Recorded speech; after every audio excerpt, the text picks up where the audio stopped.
Good afternoon and welcome to this month's live drive on this warm winter's day on the first Sunday of the month. I can't believe that it's already been a month since I was last sitting in front of you, taking you on a drive, and that it's the second half of 2025 already. What is going on? For those of you that don't know me, I'm Gareth Nuttall-Smith. You'll have me driving you around and hopefully showing you some animals in the next 2 hours. On camera this afternoon, I have James.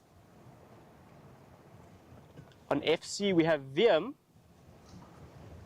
And next to James on the back seat, good thing I look behind because there's a giraffe. It's not a giraffe, but it's Laura, an intern of ours who's joining us for 3 weeks. She's been with us for 2 weeks. Sorry, I got my timing wrong with my reverse. But this giraffe is standing behind some red bush willows, behind James,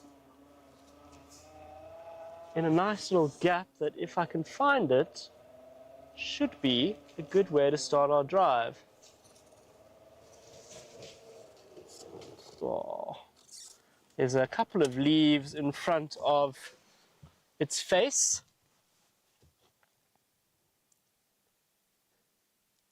And when we left camp today, I said, let's go up Hoofpad and see if there's anything here in these little open clearings that are along this road, and there we have it. Now, because Laura has been with us for 2 weeks, I've been quizzing her on everything that she's learned with us. So we'll have a quiz right now, because this has been one of the main quizzes that we've tried to get down. Can everybody have a guess at if this is a male or female giraffe, and why? And while you all think about the answer and post it in the comments, if you're a Patreon member of ours, part of the pack, I'm going to greet our pack. So hello to Carol, Becky, Mary, Betty, Mary, Jan, Jennifer. Hello everybody. I don't think I left anybody out. I said hello to Mary twice, I think. I hope you have a splendid afternoon with us.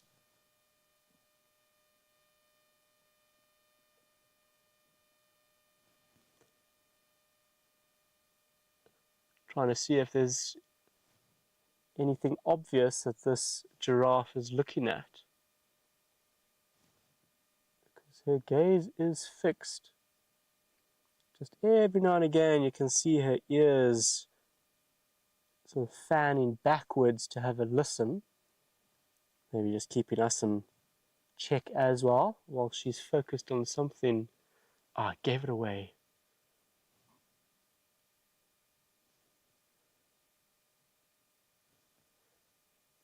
In the long grass in front of it, and then attention back to us.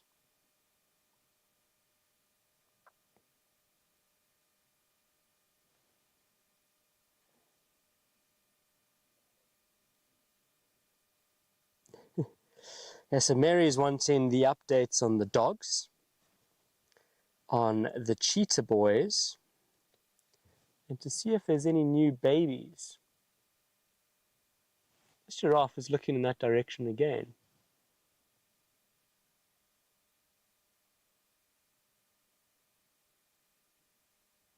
And as we know from observing giraffe quite a bit, their eyesight is exceptional, and their height advantage above all the long grass and above shrubs and bushes allows them to see predators a long way off.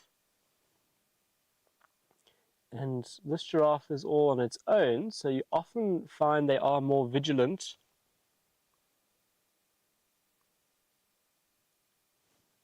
Making sure nothing's sneaking up on them from the surrounds.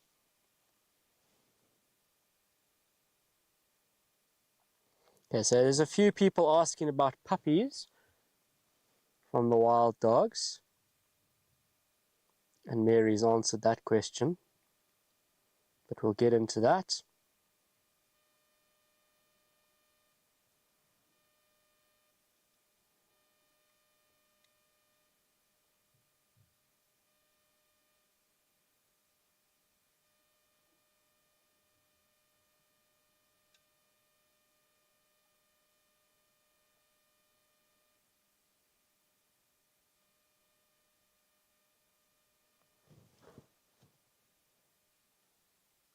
Still looking down the road, but to anybody that's watching that isn't a Patreon member and isn't part of our pack, a warm welcome to you on our usual stream onto YouTube.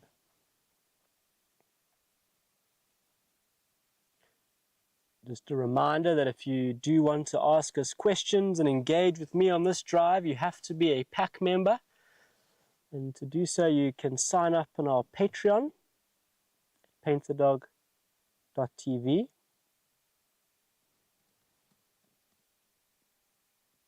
And indeed, this is a female. I did give it away. You can see the ossicones are quite small and they are fluffy on the top. So at a distance, that's the easiest way to sex a giraffe. Yesterday we saw a lot of male giraffe around Seskant Krip. Just as the sun was setting, the colors were beautiful. Pastels. Laura was doing some filming. Was that water that just dropped out of her eyes? Were there flies flying around there? I have been sick earlier this week, so do excuse my voice. I'm still in the recovery stages. But it's so good to be back in front of you. I see a few more people have joined. Welcome. But just to get to that point, sort of a lot of questions asked about our wild dogs and the puppies, and Mary has kind of answered there, but unfortunately the alpha female that was the mother of all the pups, we found her at the den site, and she had been killed by what we assume was a leopard because she was in a tree. Oh, there's another giraffe behind this giraffe. Not really the way I wanted to start the game drive.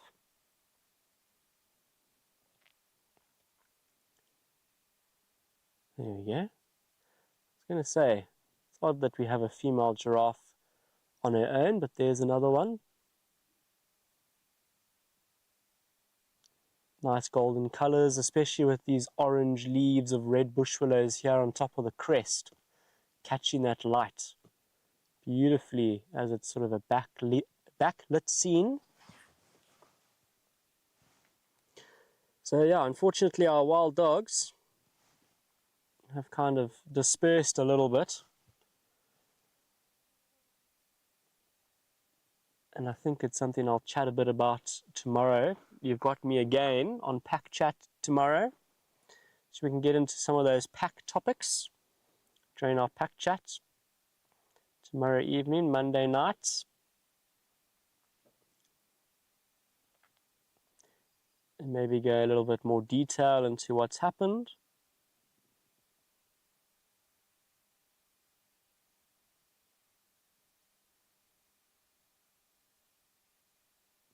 It's amazing how she's just holding focus on us.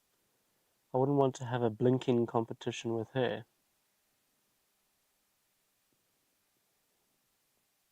Everybody at home now are trying to count how long they can go without blinking. Have a staring competition with a giraffe.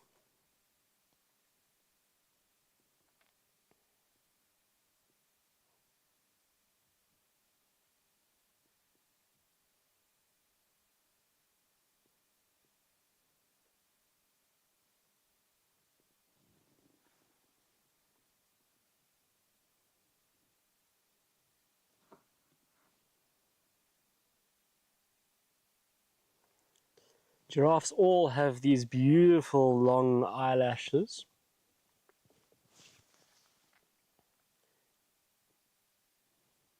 And that is not the way that you can tell the difference between a male and a female. But they do have an important role in protecting those eyes when they're feeding in amongst the trees. Nice long eyelashes. You can feel out where they're placing their head. when they're browsing, making sure there's no branches or thorns that might catch the eye. So they're not there just to look beautiful like this female giraffe. They've got an important role, and as we mentioned earlier, eyesight is so important for giraffe, especially in detecting predators, that they don't want to do any damage to their eyes while feeding, especially when you think about the fact that they like acacia trees and how thorny acacia trees are.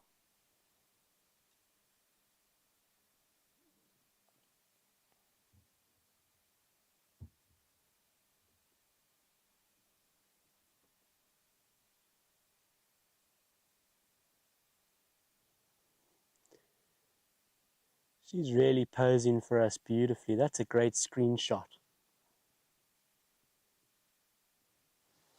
With the beautiful oranges of the red bush willow as they're still dry. It's amazing that they've still got leaves at this time of the year in early July. Normally all the bush willows go this golden orange color in sort of our autumn months. May, maybe beginning of June, but to still have leaves now in July just adds a beautiful dash of color to the bush, which is otherwise quite drab now.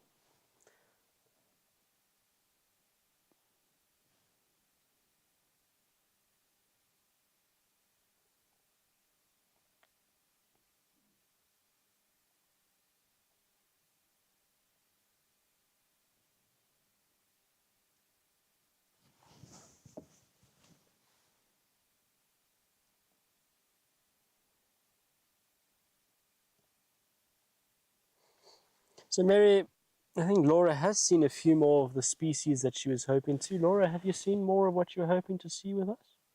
Yeah. She says yes.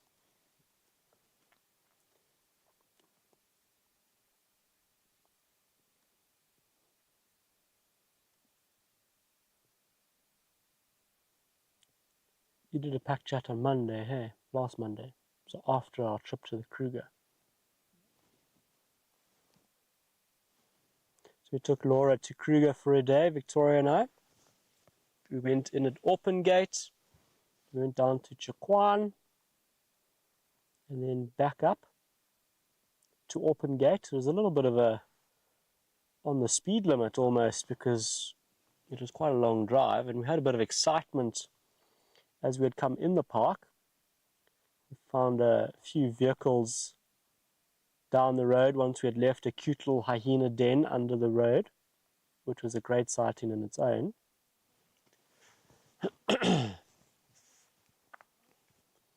We saw this herd of buffalo, and there were a few cars there, but the cars were all grouped together, and I saw these two young male lions sort of running away from the buffalo.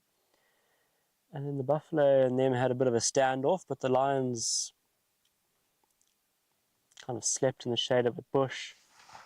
Buffalo gave up on their interest in the lions and moved off, and then the lions got up and followed the buffalo, as they do.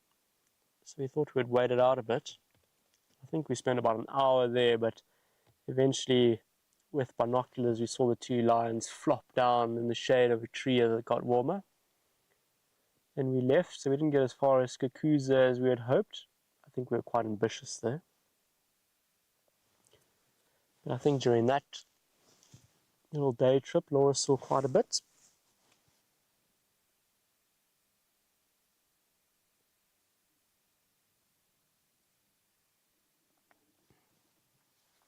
All right, this has been a wonderful start to our Sunday safari. A very obliging female giraffe who's done all the right things for us.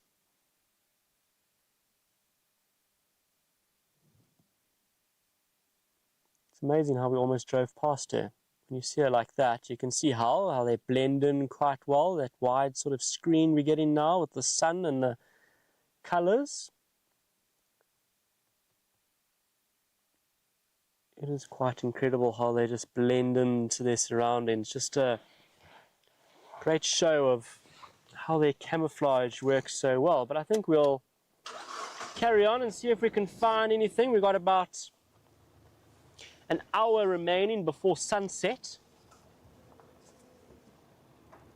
We're getting into that beautiful hour on safari that people talk about all the time, like it's something magical. That golden hour. And it is quite magical. The shadows get longer, the colors get better, especially for photography.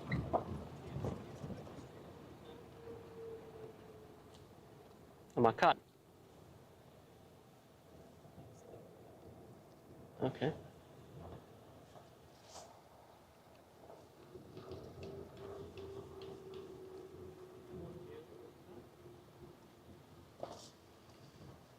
Sorry? No. We will be back shortly. Sorry, I thought we had already been lost. Got a little bit of a technical issue.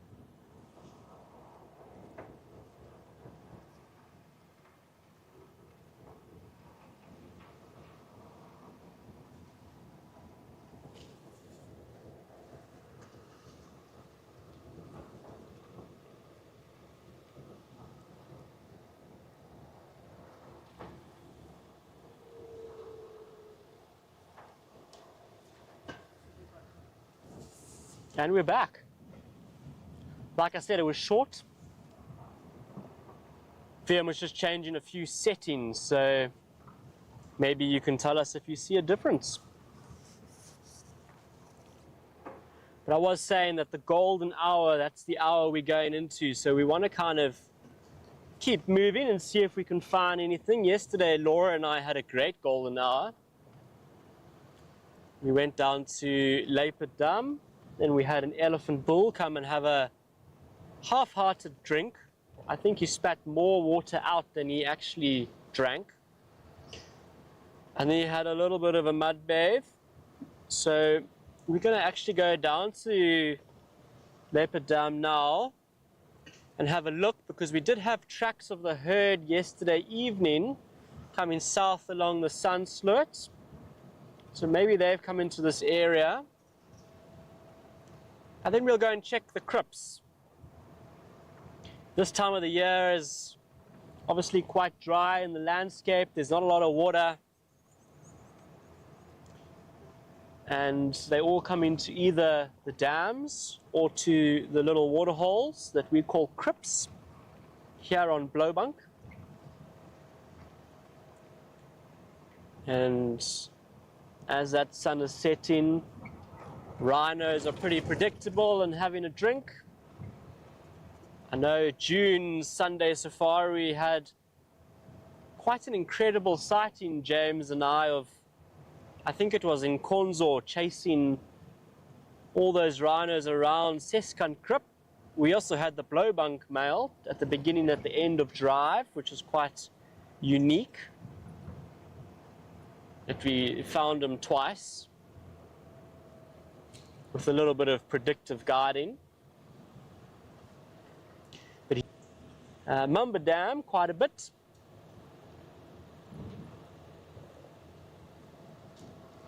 Oh, there was a yellow-billed hornbill who got a bit of a fright when he tried to land on a dry branch on this tree. I think he's probably looking all embarrassed now. You see him flying there. There's a bit of a gap for a yellow-billed hornbill.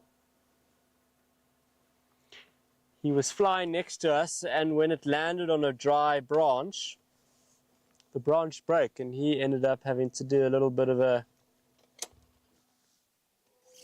quick escape as he found that gravity was bringing him down to ground level. He's hiding his face from us now. Doesn't want the viewers to see his embarrassment.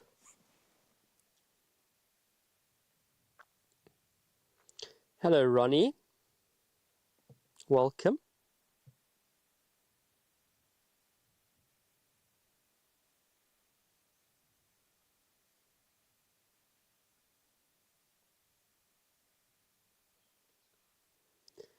Alrighty.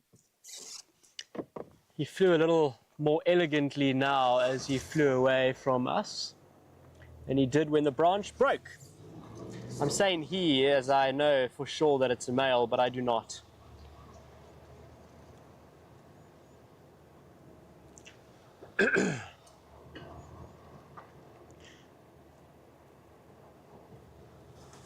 So unfortunately with the wild dogs, the situation hasn't been so great in the last couple of weeks, and the 3 remaining members of the pack that we worked so hard to bond have now made their way through the fence and are on BCC. We're hoping that they figure out how to come back home, but when the female was killed by the leopard, the mother of the pups, the 2 males went off in search of the other female who had kind of been taken away by males from the Air Force pack. And they showed her how to get through a fence, because we had had great success in keeping them in because they were all nervous of fences. And then they kind of went through another fence out of BCC on their usual route into the Air Force area across the R40, the big road that comes to Rietspruit. And she didn't get through the fence. And then our 2 boys went to find her once this female had been killed, sadly. And now they're all on the other side and maybe they don't know how to get back through a fence. So we left with no wild dogs when we had 4 and puppies. We never saw the puppies, they were quite young and unfortunately very dependent on milk at that age that they were when their mom was killed.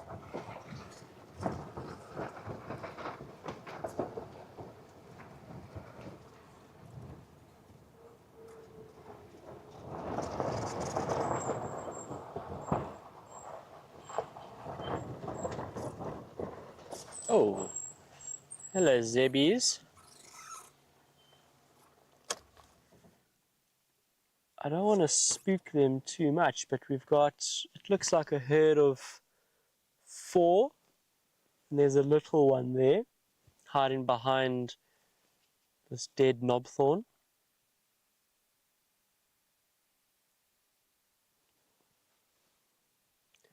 The light is just so beautiful. You can see that golden hue that everything has on it at this hour. Really makes everything so beautiful.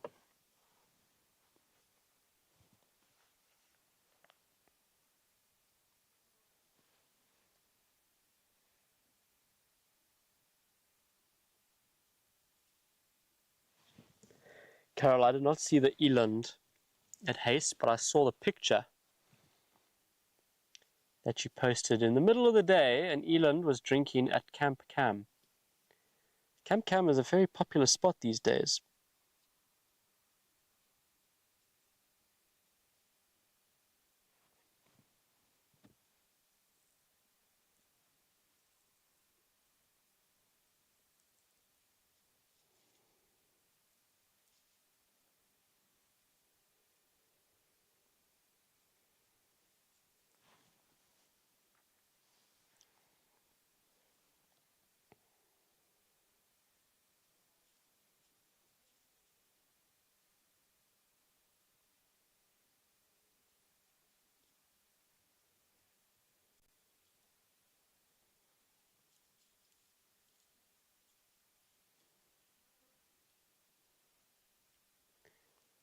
Look at those ears, so focused on us.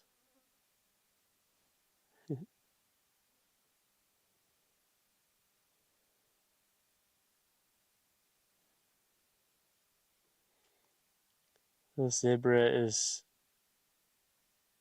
very focused in our direction all of a sudden. was feeding happily, but now look, the eyes towards us, ears, although its right ear keeps swiveling around to listen to the right, or its right, our left, and then back to us.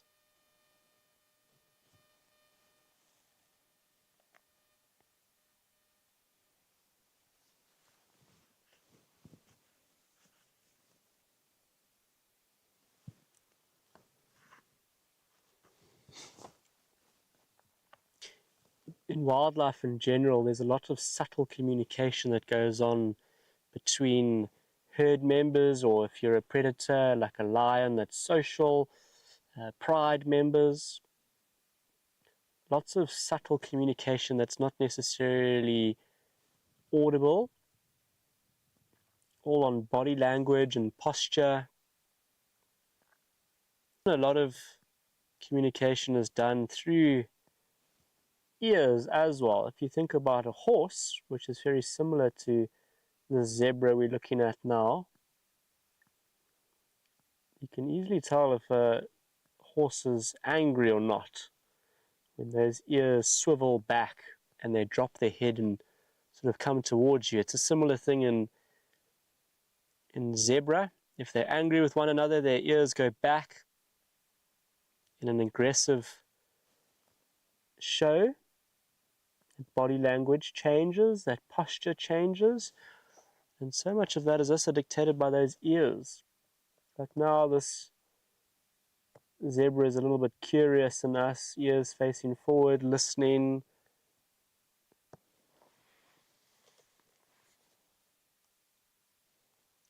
So there's a lot of communication amongst the herd. So if the herd looks at one another and somebody's ears are facing in a certain direction, there's a bit of communication between herd members that maybe haven't heard what that zebra has, and then they can start focusing there.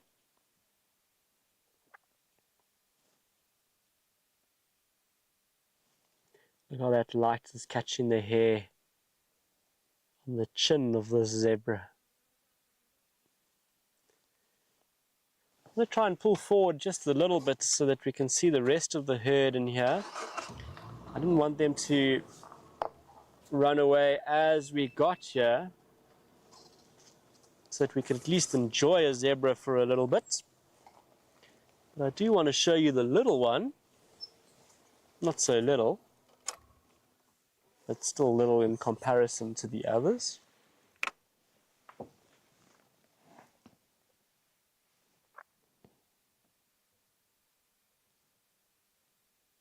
So cute.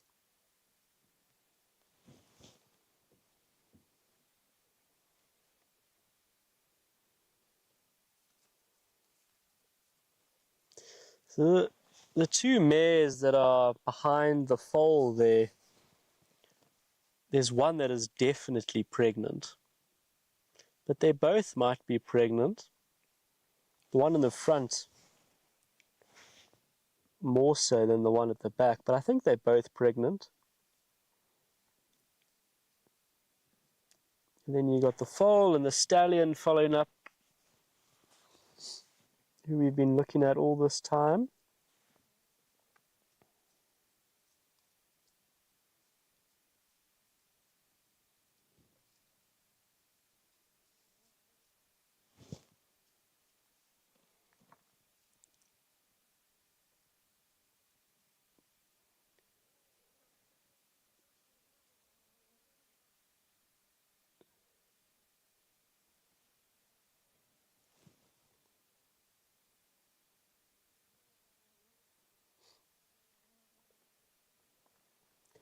This time of the year, it's almost like we've got this filter on.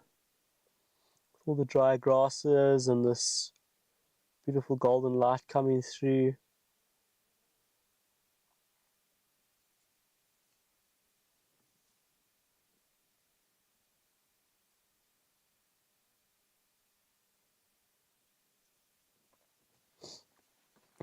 The foal's still trying to suckle.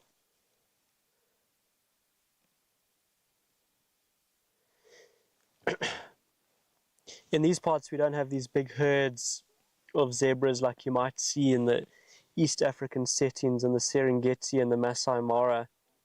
And you can imagine there where there's hundreds and even thousands of animals all together on the move.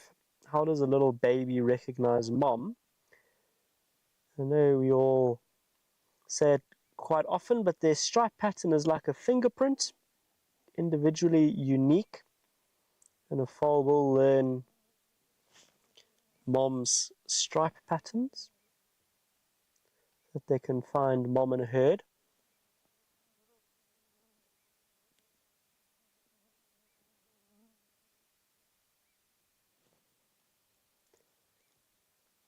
I don't know if you can hear the black-backed puffback that's calling, that clicking sound. It's like a little whistle, click and whistle, coming from in front of us.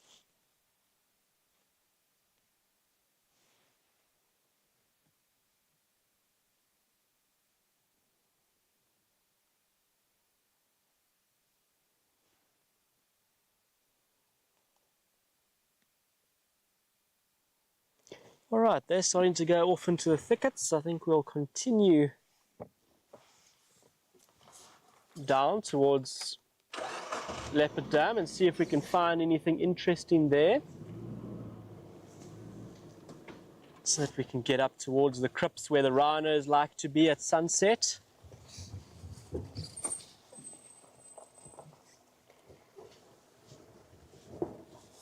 Well, how's that? This Sunday safari, we've seen 2 species, the only species that we've seen that so many people travel to Africa to see. And probably outside of our big 5, the 2 most sought after species being the zebra and the giraffe. I would even argue to say that some people, or most people, would actually choose to see them over buffalo. I've had so many times where guests have, when I've asked guests what they would like to see, and they've said giraffe and zebra are the first 2 species that they want to see, and we've seen both of them this afternoon already. How great! And quite nice sightings actually. They were doing all the right things for us, not moving into the thickets too soon, giving us a view.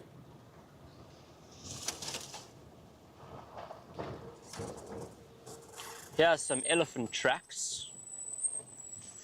I don't know if we can show you them, but an elephant did walk down this road.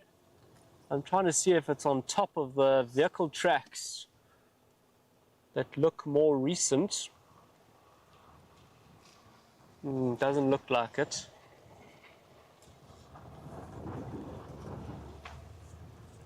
But maybe they're still in the area. It looked like that was just a bull.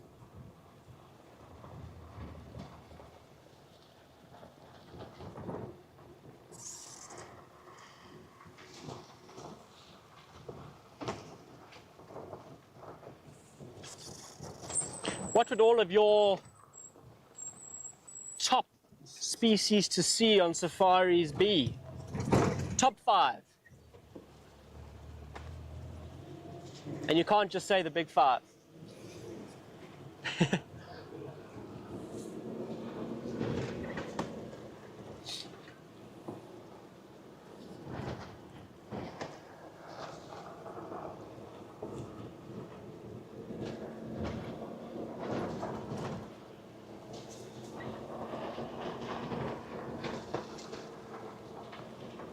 So we're making our way out of this drainage area up onto the crest, and then when we go down the other side, we're going down towards the sun slit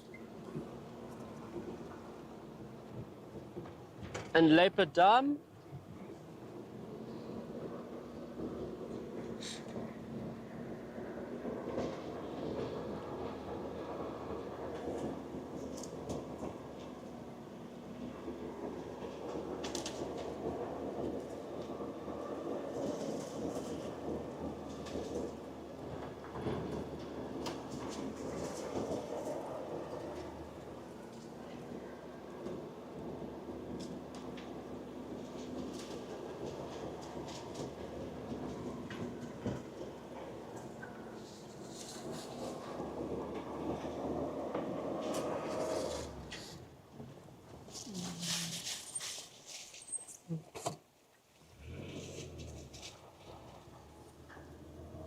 Got some civet tracks here. And I must say, now that it's winter, most nights, if you're out half an hour after sunset, I've seen a civet. I saw a civet on my way home last night.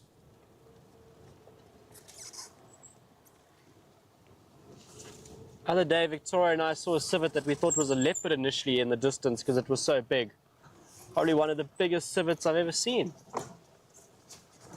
So maybe tonight, because we have quite a bit of our drive after dark, we'll find some of those more elusive nocturnal species coming out to play. The day is also nice and cool at the moment, not really high in the middle of winter in temperature. So they do come out a little bit earlier than they would during the summer months, when they'd come out later in the night.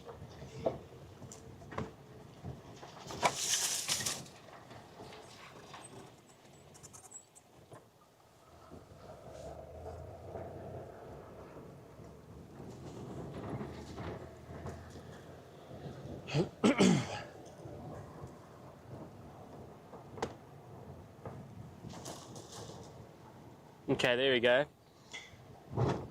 My chat has caught up.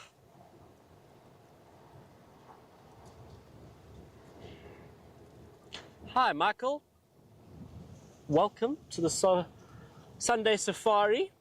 Getting your dose of the Rietspruit Game Reserve, having been with us a couple of weeks ago. A little bit different watching us on TV again than being in person, I'm sure. But it looks like you had a wonderful trip. Been following Michael along on his social media. You would have seen his trip to us and into the Sabi Sands and Manuleti.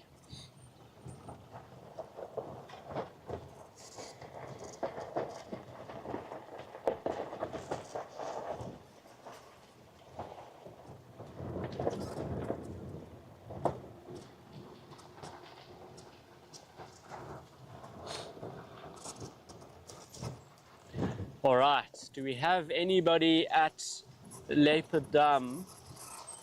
Let's see. I would love for there to be the elephant herd just arriving as we're arriving for a late afternoon drink.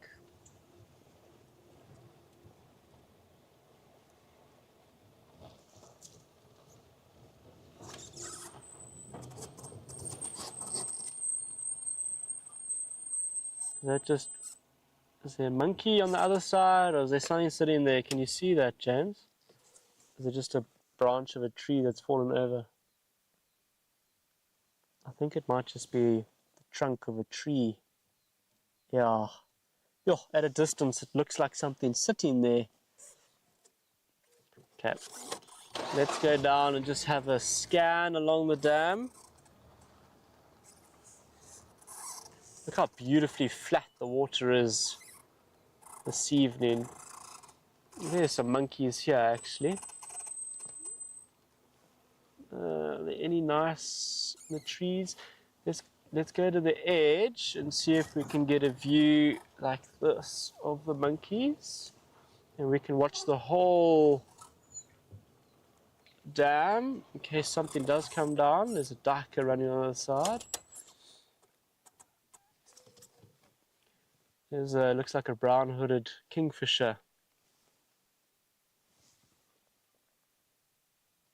Perched here. Probably going to come and have a late afternoon bathe, or already has and is now sitting in the warm.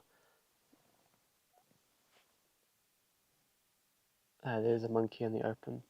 Sitting in the sun, getting the last bit of warmth for the day after maybe a little bath when they dive into the water and then sit on a perch and shake all that water off. I think if we sit here a couple of minutes, we're going to see all the monkeys coming out and about. as they move to their typical roost in the sun slit a little bit behind us.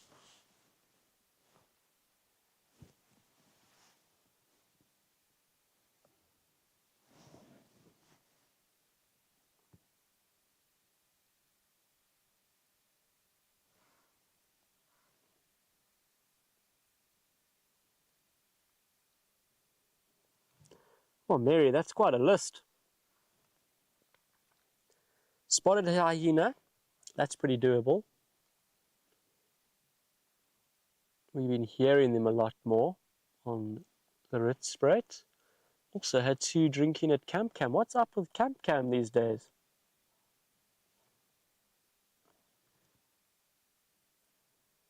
Art wolf, brown hyena, klipspringer, and southern ground hornbill. Well, 2 of those are really difficult, being the art wolf and brown hyena,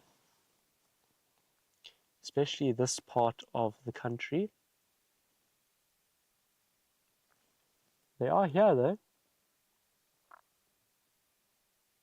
Seen brown hyena on camera traps in the Rietspruit.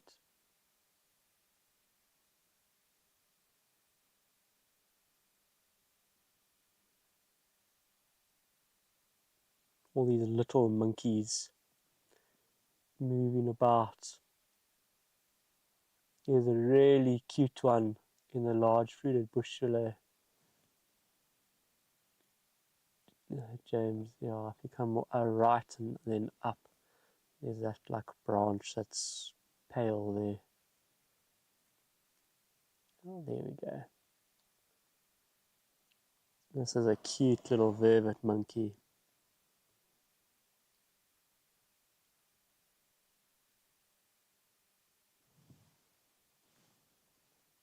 Oh, and it's gone.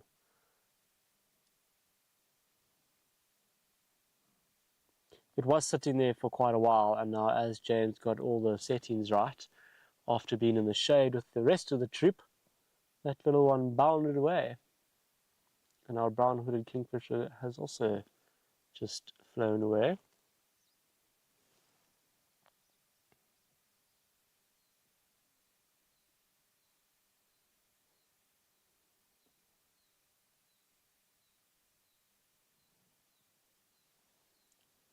I was going to say, there is a duiker that's going to walk nicely, but then the monkey jumped and the duiker ran.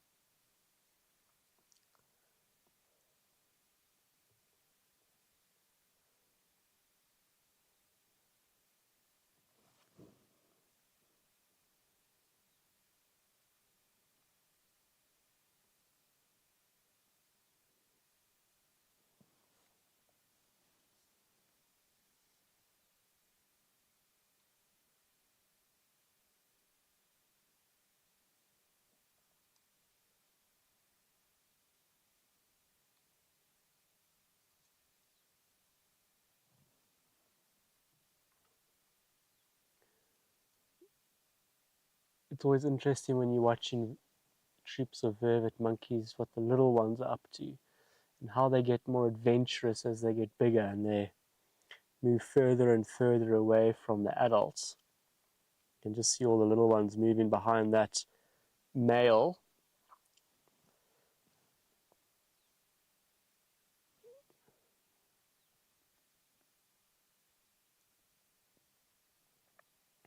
And when they get to the age of the one pictured in your screens now, they've got a lot more confidence in them, and they move around a lot more. Can get them into a little bit of trouble. A couple of nights ago, Victoria and I followed up on the lions, who, by the way, are on Kaya this afternoon. That's why I haven't mentioned them. And they had pinned a young baboon in a tree, and they were all lying at the base of the tree sleeping. And the rest of the troop was in the deep slit, and this baboon was like 100 meters from the deep slit, a little bit concerned as the sun was starting to set.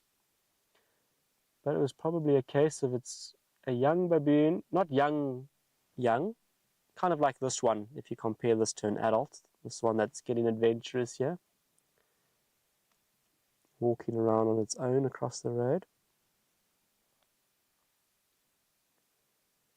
A little bit adventurous, got isolated in the pandemonium of lions rocking up on the scene, and then it was just bowing from a knobthorn tree while the lion slept at the base. If I was the lions, I would have moved off. He was making so much noise, that little baboon. But it can get them into trouble when they start venturing further and further away from the troop.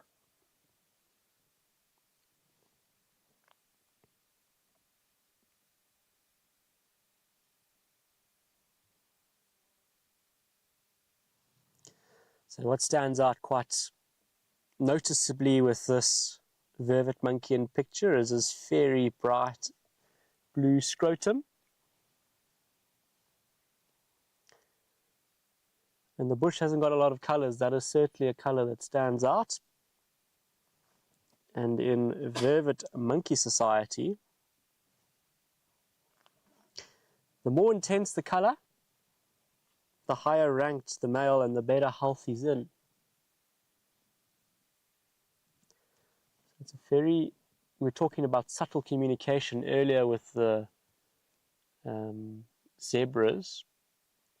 This is not so subtle, it's pretty much in your face.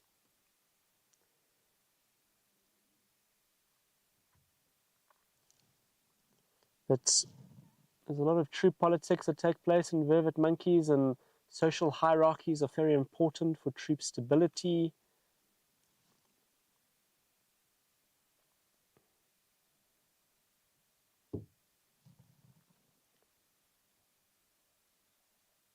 Males will be quite aggressive to one another.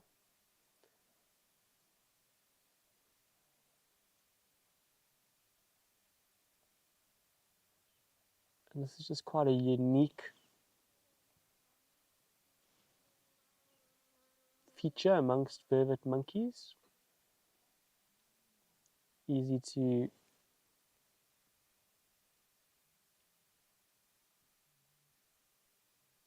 sorry, I thought I may have heard a lion, but that's why I stopped talking.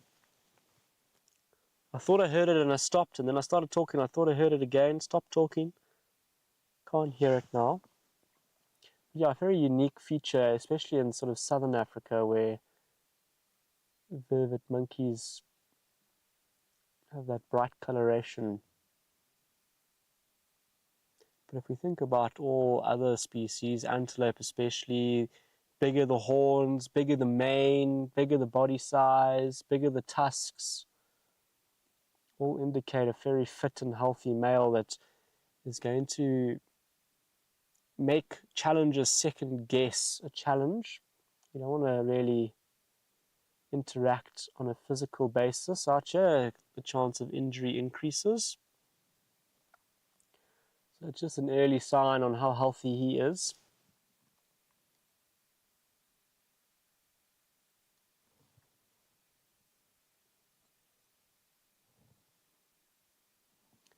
And ensure that subordinates don't try and challenge him.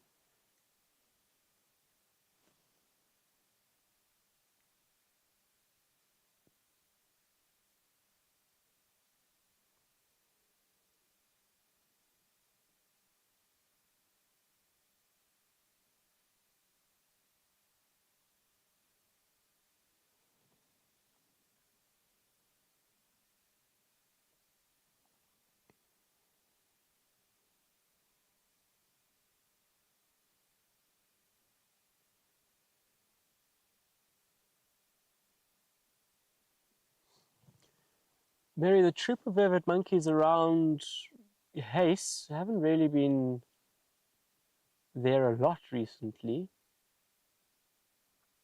I think they've probably used up a lot of the resources in that area at this time of the year, and they're having to move a little further away. I do see their tracks quite far away up the deep slit, so they probably moved a little further up the deep slit. They do pop in every now and again. This afternoon they were running around the JoJo tank at what used to be giraffe camp. They're definitely not there as often as they have been in the summer months. But I haven't seen that little one with funny legs and his bounces around with the tail. James, have you seen it recently? Laura, have you seen it during your time with us?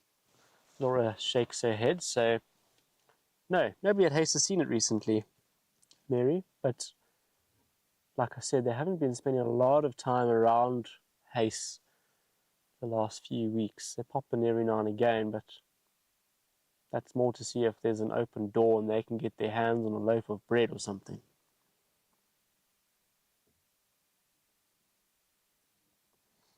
Yeah, Michael reminds me of that sighting that we had of vervet monkeys when we were watching some rhinos and impala at CEST. He was just sitting down. Michael even took a photograph of him.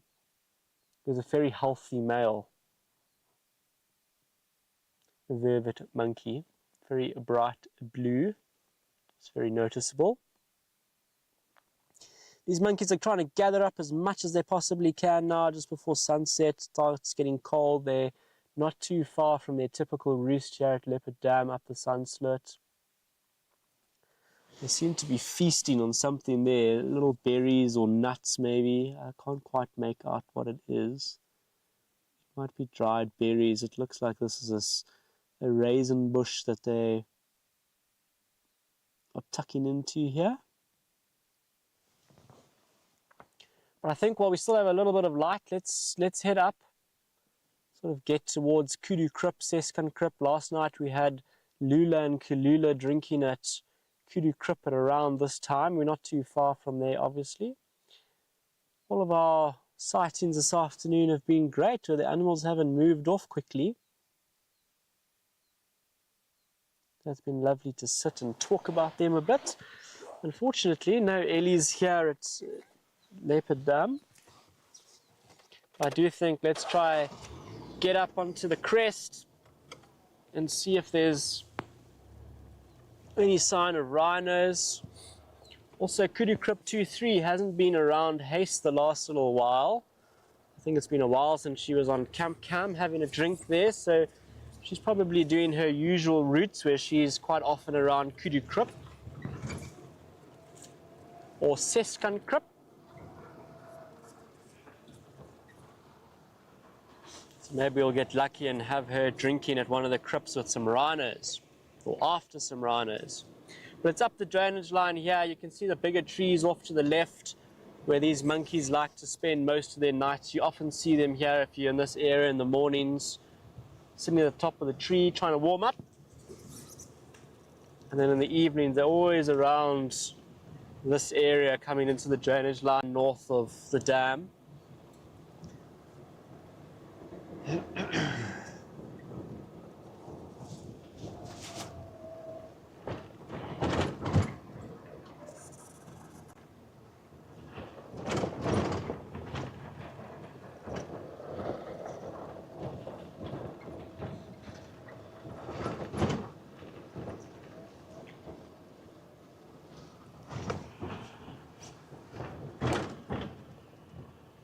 Some older elephant tracks. I wonder if that's from yesterday afternoon when we had that younger bull coming down to drink.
Excuse me.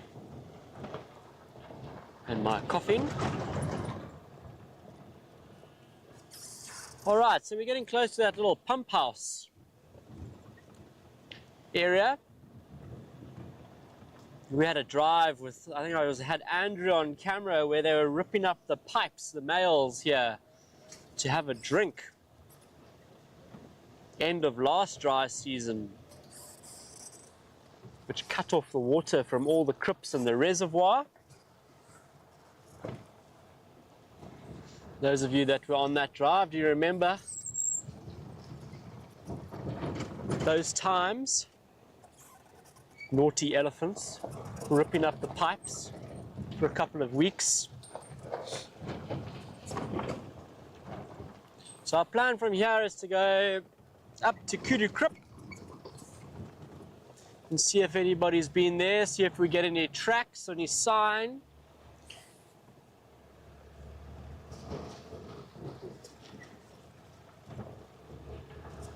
This is that borehole here where the elephant was ripping up the pipes that drive. And then if we don't get any signs here, at Kudu Krip, we'll go along to Seskan Krip and see if anything's there. This is where we found Lula and Kalula last night, maybe 10 minutes earlier than tonight. And then they went to Kudu Krip and had a nice long drink.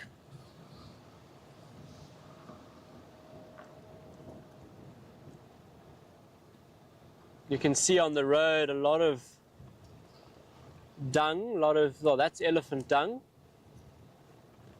But here's a rhino midden. More and more activity around the crypts, like I mentioned earlier. There's not a lot of water around at the moment, so this becomes an important spot for the animals. Doesn't look like anybody's here today. Oh, there's a little duiker. Will he stay for us? No. Oh, maybe he will. Hello, boy.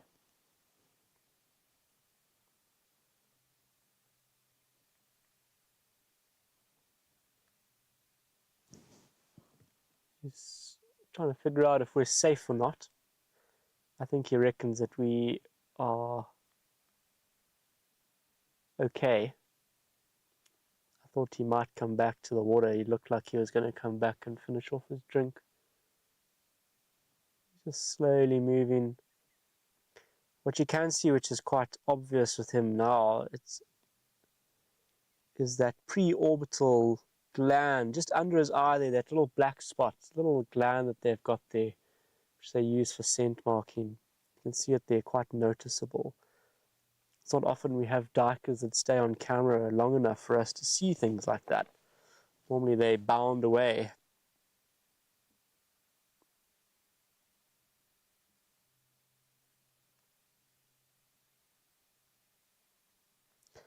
Jennifer, there hasn't been any sightings of the second cheetah brother.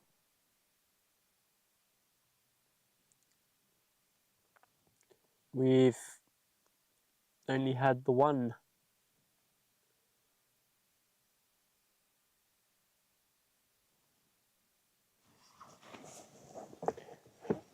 While we watch this duiker, I'm just going to put on a jersey, starting to get a little bit chilly.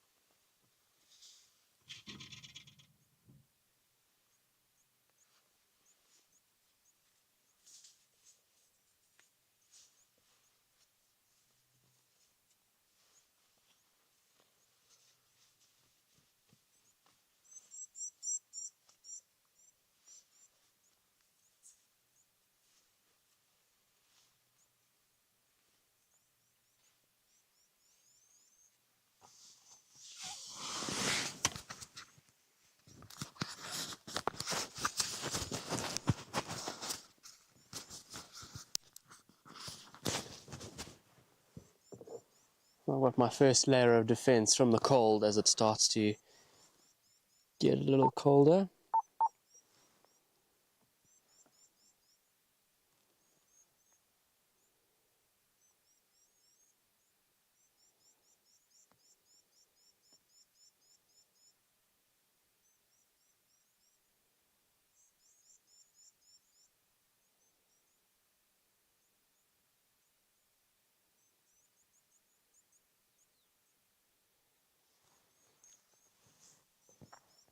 It's quite common for us to see duikers at this time of day. Those big eyes, they tend to forage looking for fruits,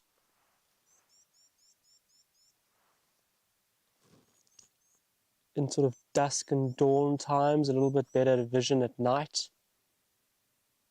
It helps them avoid competition from similar species during the day.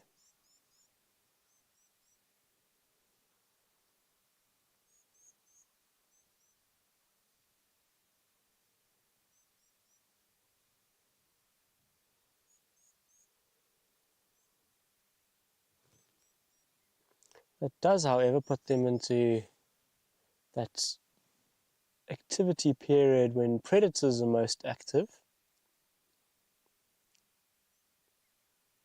But they blend in extremely well. You can imagine even in this environment, their color is perfect. You can see just little specks of black in their coat, which just helps break up that shape a little bit.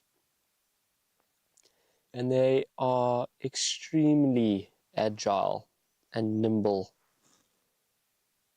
And they'll burst away at quick speeds, and then they kind of do this little jumping action, and they zigzag, and because they're so quick and small, often get away from predators that way, especially in thick bush like this, when a predator is going to have to change direction quite a lot to try and keep up with it. It can evade predators quite well.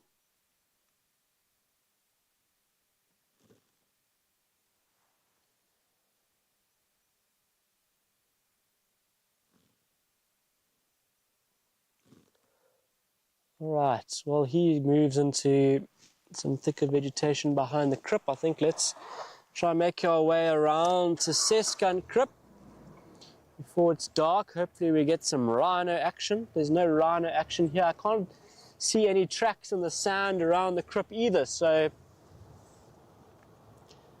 maybe they've given Kudu Crib a skip tonight and they've gone straight to CEST.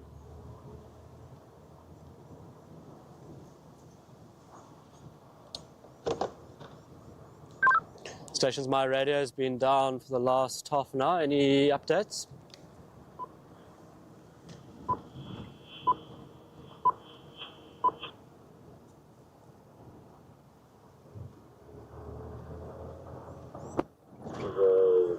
White rhino bull, Lowveld of South, and then there were some mail line tracks heading south from the eastern fence line of Lowveld. Copy, thank you.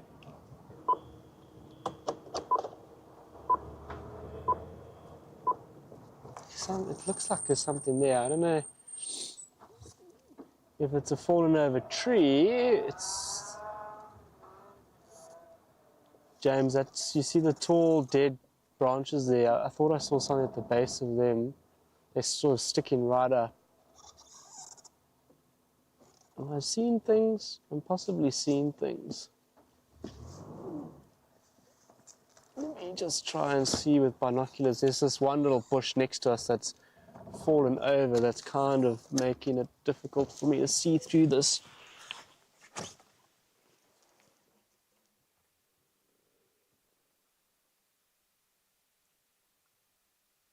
No, I think I'm seeing things, everybody. Let's carry on. It's this time of day when the light's starting to fade. All the bush looks the same. You've got this kind of grey tinge of the acacias here without their leaves. And I just thought I saw a shape quite big, something like a rhino, but it wasn't when I looked with binoculars.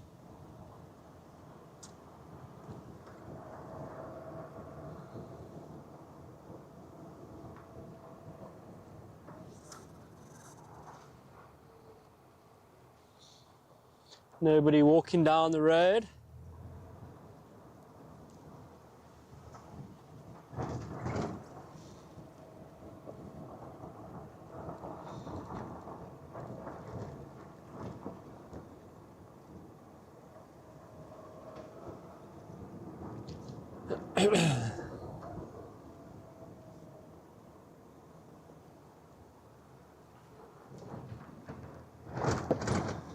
I'm really hoping to see rhino tracks on these roads as we get closer to the crypt. I haven't seen anything fresh yet.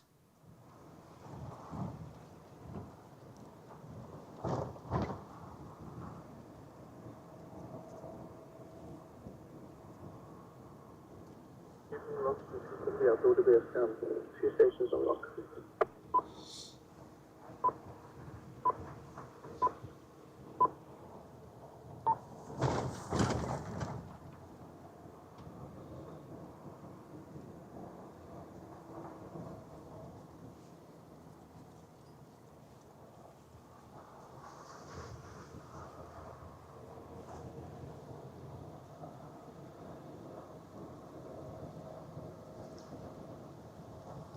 Our golden hour is gone. Oh, here's some rhino tracks. Have a look at those. But it doesn't look like they're too fresh. It looks like they're going the wrong way as well. Yep. And they've been driven over. So there's some rhino tracks, but going in the wrong direction. And probably from this morning looking at them because they're not on top of the car tracks.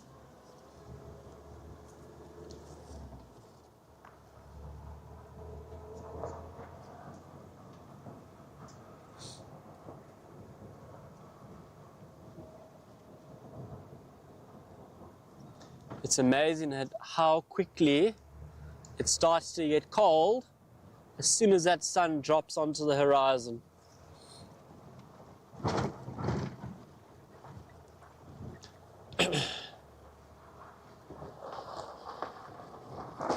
It was this light yesterday that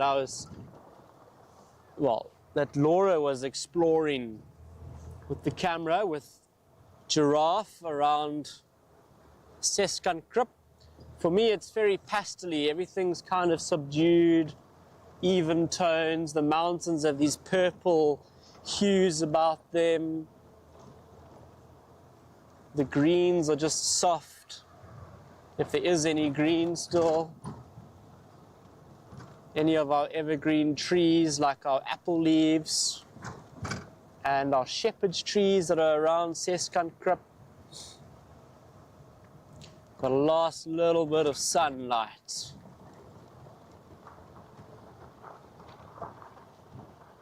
But these colors don't last long. It's kind of this 5 minutes before sunset and maybe linger a little bit.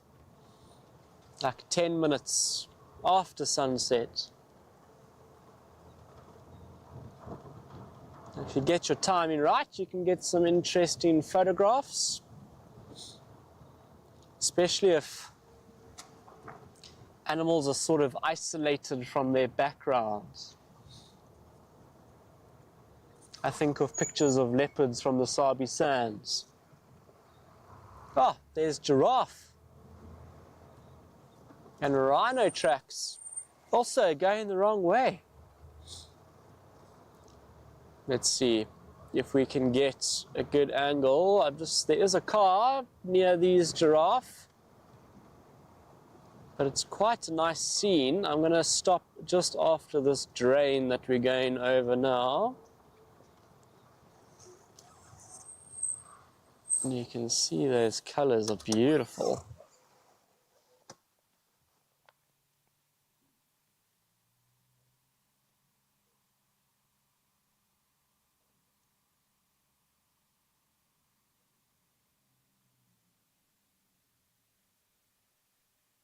Any guess at the sex of these giraffe?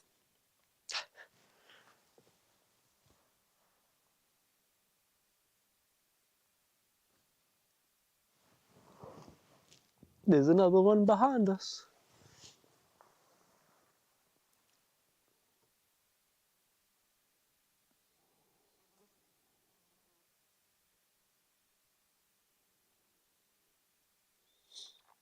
Michael, so I haven't seen the Witgat male leopard.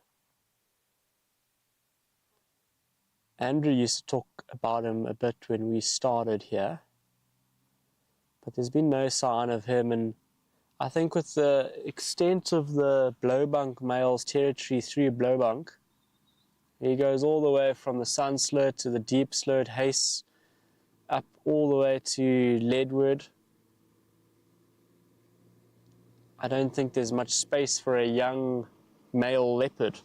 I'm just going to move. I'm not going to move.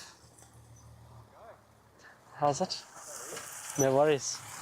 Good. Trevor, good. How are you?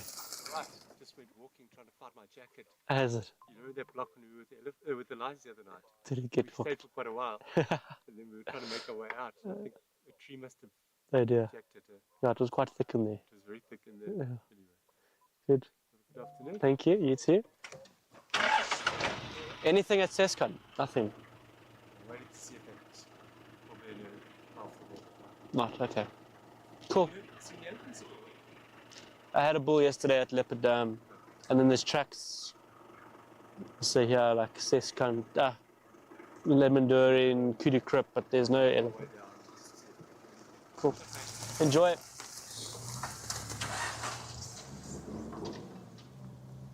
Okay, the giraffe are gone.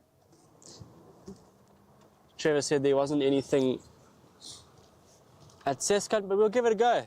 Sometimes these animals just appear out of nothing.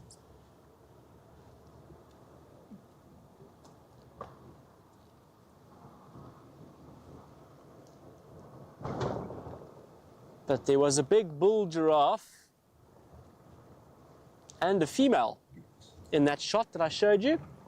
Well, that James showed you. And there's some zebras making their way this way.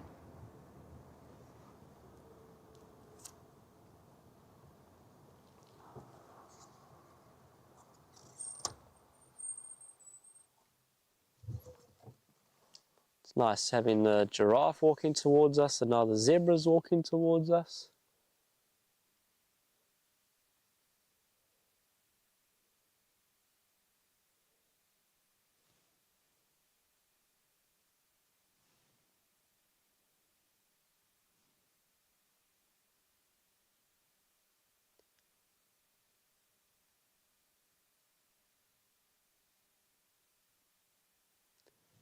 They're moving pretty quickly.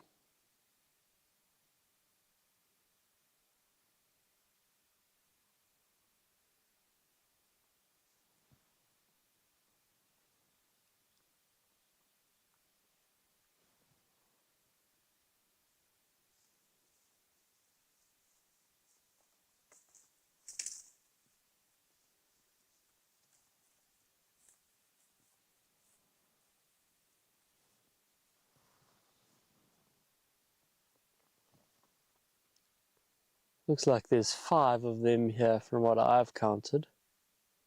Maybe more. 6, 7.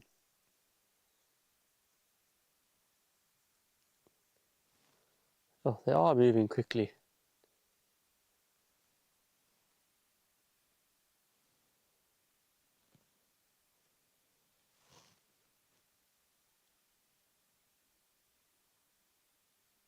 It's a nice big harem.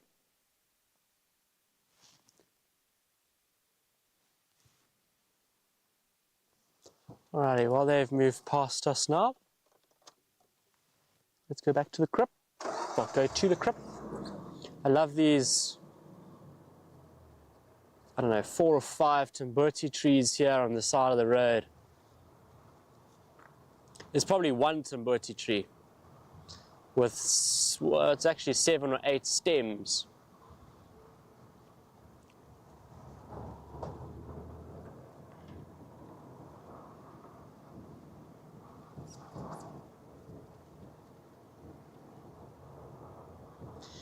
If Seskankrip is quiet this evening there's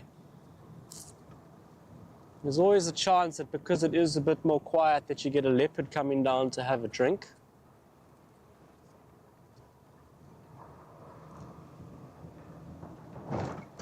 So we might just sit at the crib for a few minutes, have a sundowner. That would be nice, wouldn't it? A tea break, maybe. Coffee break for those of you in the States. Maybe Carol, I don't know if you have a sundowner in hand. It's a good moment. It's actually quite pretty just focusing onto those mountains through this little gap. We're catching James off guard here. That's just a nice scene really here in the sort of Seskant area of the reserve. These more open sections, the sun's just set. It's amazing how far north from the escarpment it's setting now in the middle of winter.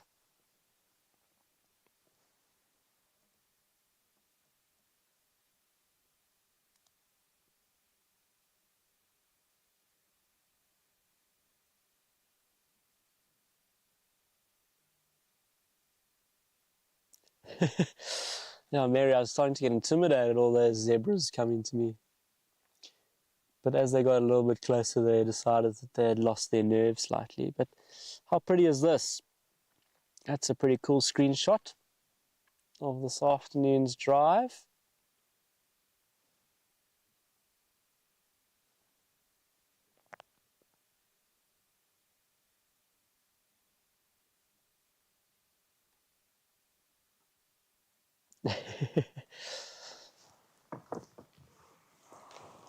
Coffee on one side of the world and sundowners on the other side of the world. Let's go see if the crypt has anything for us. Maybe a surprise. Rhino Revolution have set up some cameras that do send them streams when they've got motion detected. Sort of like our cameras, I guess, but slightly different.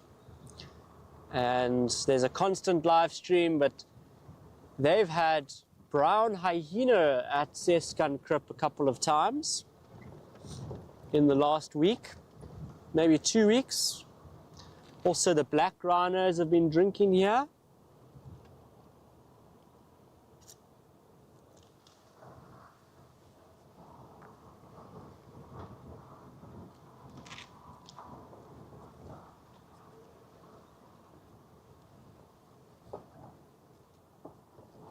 But Hanno sent me a video of the brown hyena 2 nights in a row drinking here at Seskankrip. There's one of the usual characters here at a crypt. We'll just park here for a little bit and see if anything comes. This is a good time for... I can hear it, it's pumping. So it's filling up with water at the moment. Here's a duiker. A female this time.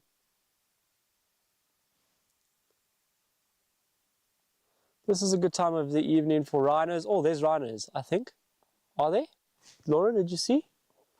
Crossing the rhino? Crossing the rhino. Rhino crossing the road in front of us. I'm sure it was a rhino. Big grey thing running. I'm sure. As I was talking about them.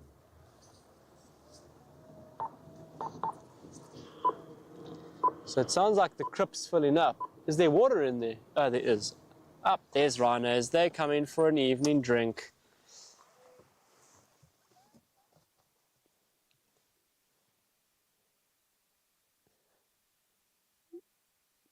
Or in Konzel's just causing trouble and chasing somebody. Because I'm sure I saw one run across the road.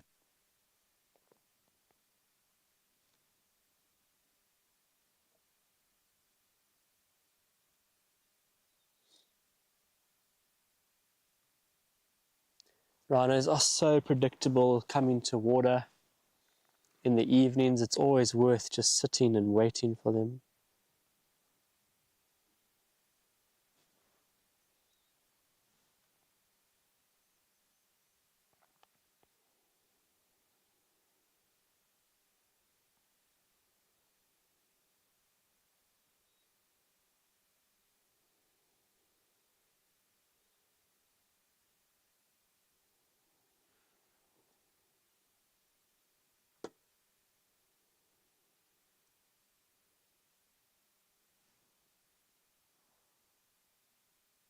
Yep, that is a bull, so I'm sure it's in Cornzor.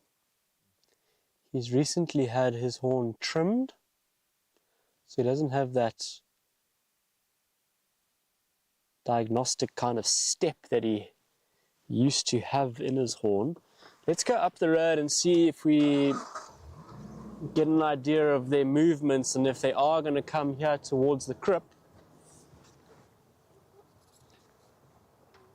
But Nkonzo's been around Seskan Crypt the last little while. I said chasing. I think last time we were here in June, it was Nkonzo chasing the female around with all the little ones that were hanging around as well.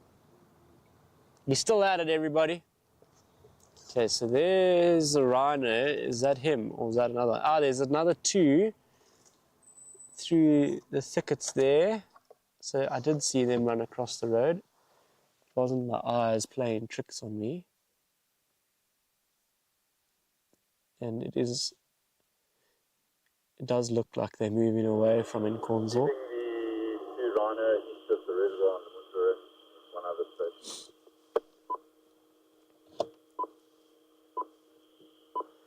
station. Just going to call it in, everybody.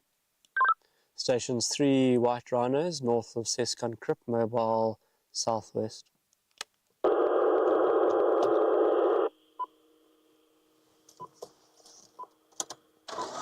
Let's see if we get a better view here.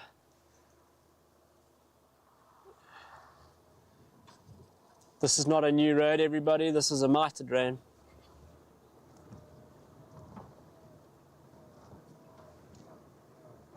Oh, he's chasing them. And they're going further and further away from us. Don't be like this in Nkonzo. We want to see the rhinos as well.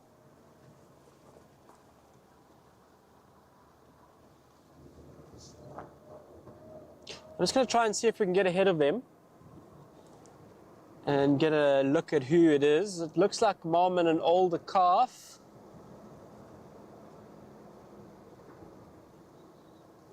Or maybe it's, yeah, it must be mom and an older calf. I'm trying to think of who's got an older calf.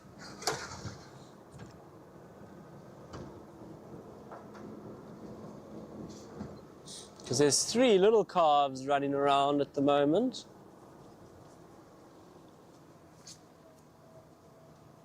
Okay, it just gets thicker the further west we go, so let's see if we get a look through here.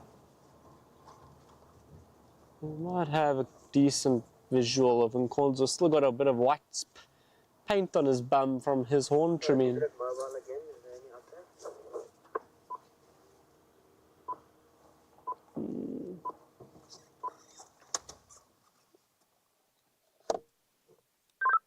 3 white rhinos north of Seskan Crypt, mobile west.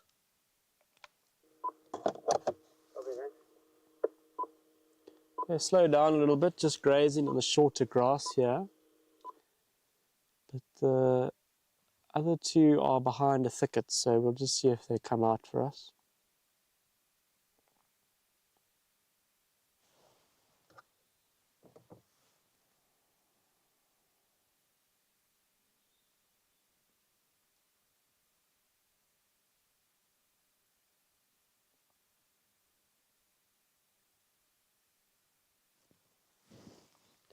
Yeah, so it was probably Nkonzo, Michael, that was trying to split a mother and calf when you were here with Victoria. And then, yes, Carol, so most of the rhinos have now been fitted with these foot collars. And you'll see it here on Nkonzo.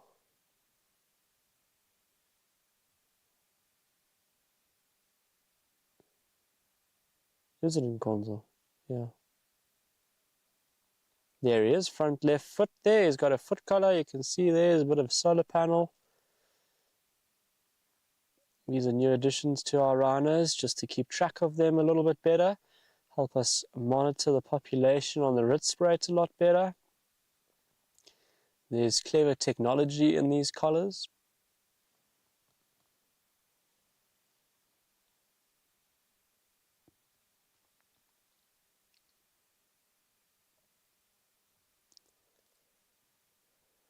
And you'll see it on all of the adults.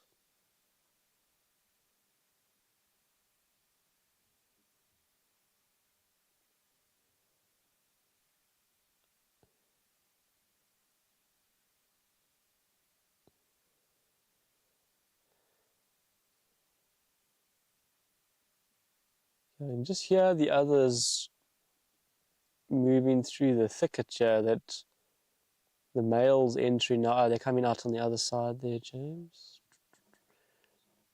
There we go.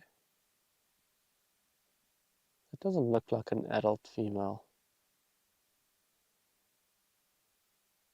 but it must be. Maybe it's just low light now, struggling to see a little bit.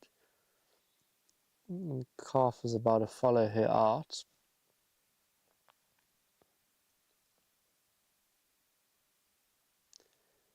Enjoying the shorter grass here.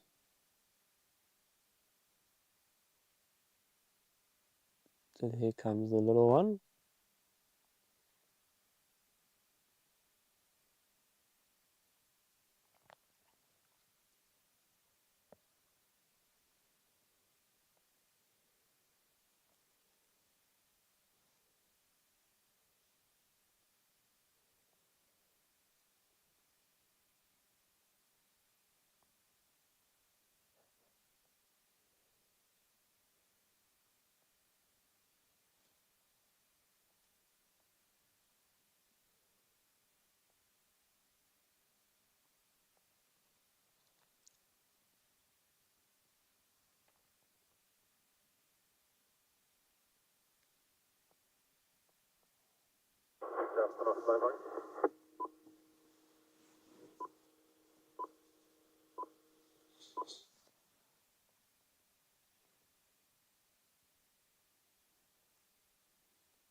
Maybe because Nkonzo's been spending so much time around CEST and Crip, the females or smaller calves have decided to move off because he's causing too much trouble.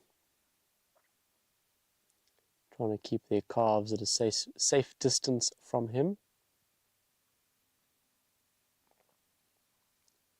I think that's a sub-adult female and a calf that just split from mom recently.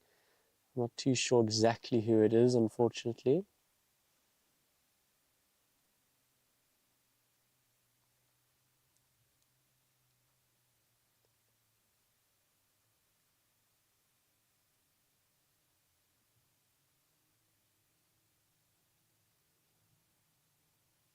Here comes Nkonzo. You can see that white paint on his bum. So you might be wondering what that's for. That's just after a procedure, once they've been darted and their horns have been trimmed and they're fitted with these collars. They get sprayed on just so that they can get identified from the air easily so that there's no confusion. He's on a scent marking mission here. You saw him turn into the bush and spray urine.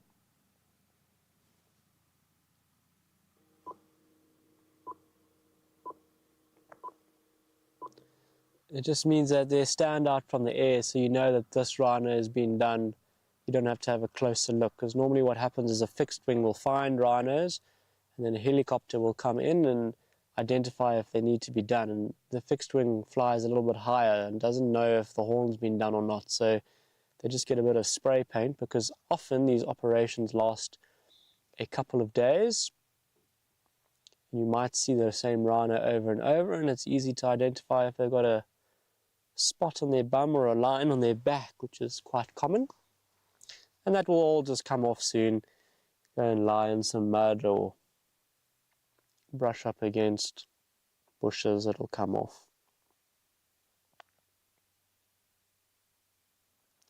Betty, it's unlikely that he's going to kill the calf, and I don't think that this is a mother-calf combo. I think it's sub-adults together. That female didn't look big enough to be an adult female, but it is low light, so it's not so easy to see from this distance that we were at. But white rhinos and black rhinos are known to kill calves that aren't theirs. Obviously, that brings the female back into estrus, just like most species. I've even seen recently a waterbuck killing a baby waterbuck. You see it quite a few times in hippos, and all species do it.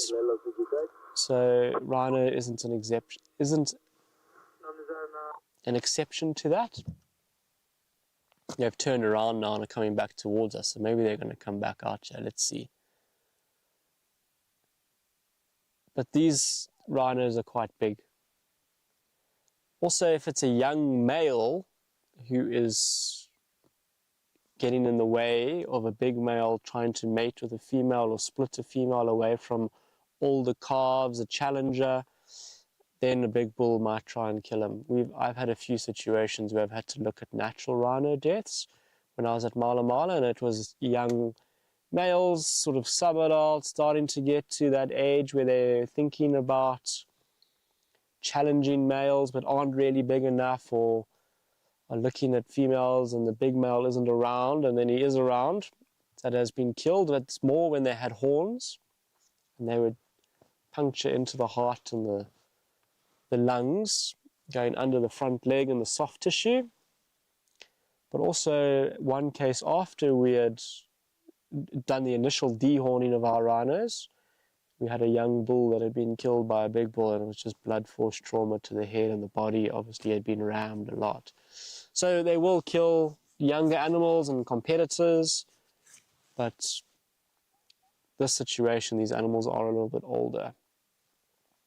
And if Nkonzo was really serious in this situation, he would have been chasing. There would have been a lot more noise and activity like we saw last month. They were chasing around and around and around the crypt, and there was a lot of vocalizations amongst the rhinos. I think I stand to be corrected, but they have about 20 different kind of vocalizations that they use to communicate amongst themselves. Okay, it's getting quite dark here and I can't see them. Let's go back to the crypt and see. They were walking back around, and just see if they pop out there and maybe something else comes. Maybe that lucrative leopard. Maybe kudu crypt 2-3s in the area.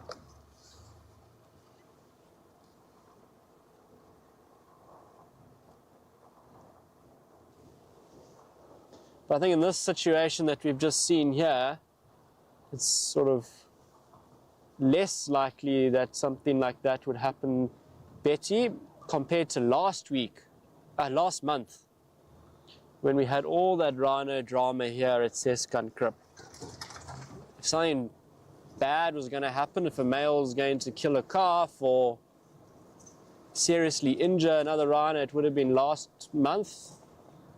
There's a lot more intensity than now, but it does seem that the rhinos have been split. This group was a lot bigger before that happened. I think we had 6 or 7 rhinos here at CEST Crypt last month when we did our drive. And then these two have been seen together the last little bit, with Nkonzo following them. But I do think that female's too young to mate still. What's that? Dika. Almost the time where we need to start using a spotlight. The Dika is still here, so that means the leopard hasn't come to drink yet. And I'm just trying to decide, plot a route. Any suggestions as to where we should go? I'm kind of thinking maybe we go look for rare and elusive species around the other side of the Deep Sloot River.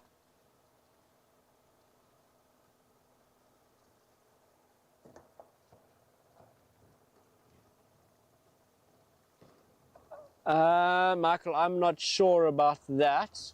I'd have to ask Hanno. But I think all the bulls are sort of in the right area to sire calves.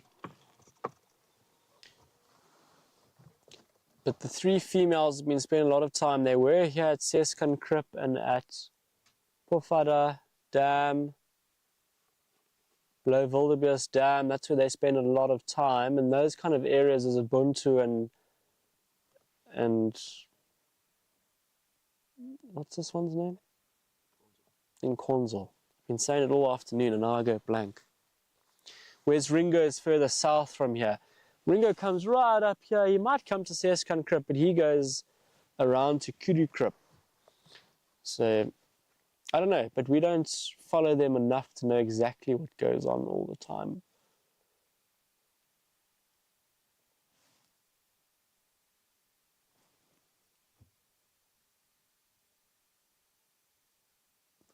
Just thought I heard the sort of little chirping of a francolin, like a contact call, which they often do when they're trying to regroup after they've been flushed.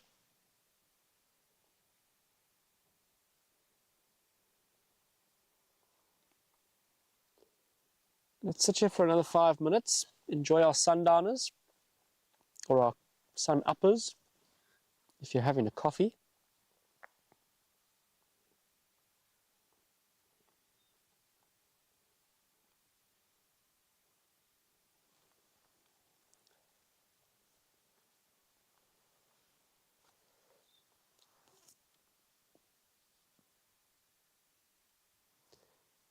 Yeah, and also, I think it was Carol commenting here. I don't know what rhinos are relocated because the gestation period of rhinos is 18 months, 16, 18 months. So the 3 calves that were born in, I think it was February, April, May, or March. February, March, April. They would have been fathered probably, or sired, by a male at the end, middle of 2023.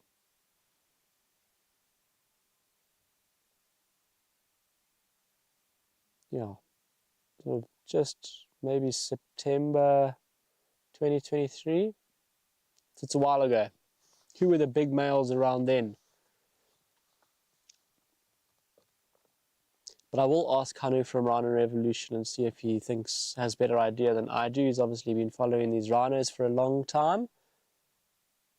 And in terms of those kind of long timelines, I haven't been here long enough to comment appropriately on.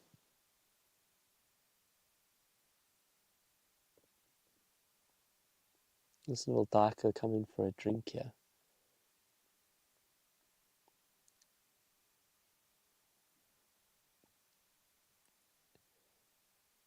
Very vigilant as comes closer for a drink. Only just tall enough to lean over the crib for a drink.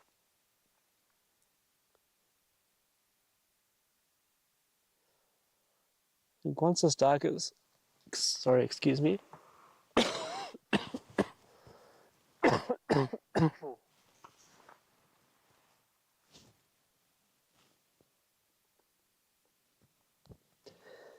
Sorry about that. I need to have some water myself.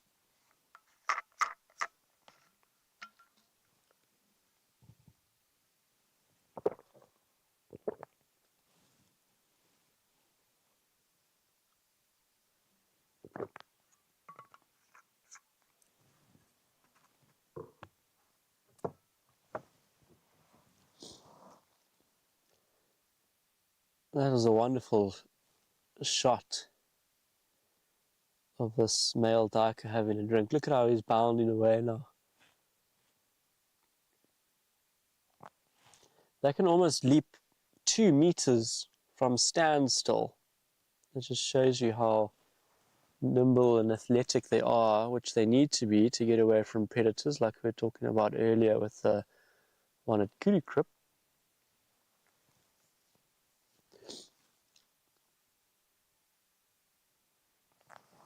Okay, so I was saying that once this dike has had a drink, I think we'll go along to the deep slope, cross through the deep slope, and then come back down the sort of western parts of the deep slope and see if there's anything interesting around there. Porcupines, there's always porcupine tracks there. You find quills on the roads quite a lot. There was something snorting here. Let's have a quick look. Maybe the rhinos have come all the way around quite quickly. Let's see if the spotlight is fine, James.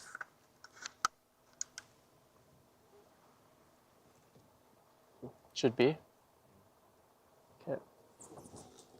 It's something here. It was a little bit close from where we left those rhinos, but that doesn't mean that they haven't looped around quickly for a drink. But it kind of also sounded like it could have been zebra. I did see some zebras here earlier this afternoon, but those might have been the zebras that, there's the rhino, that we saw marching towards us as we were making our way up to the crypt. This could be quite nice in these open areas. So there's, see, that's not an adult female, that's one of the sub-adults.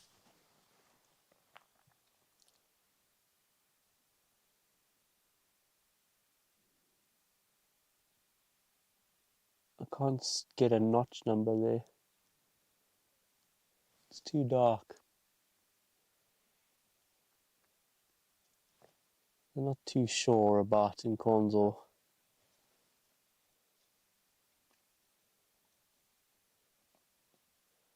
Keeping a safe distance. That is a beautiful scene.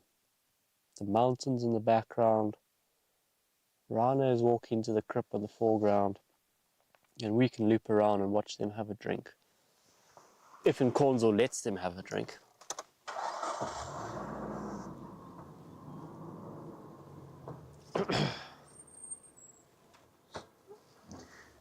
This is probably the most I've spoken in the last week since I've been sick.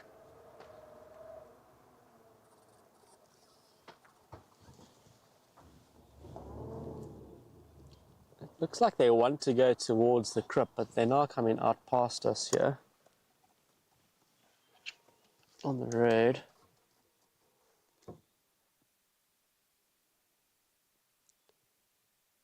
Crypt behind them there.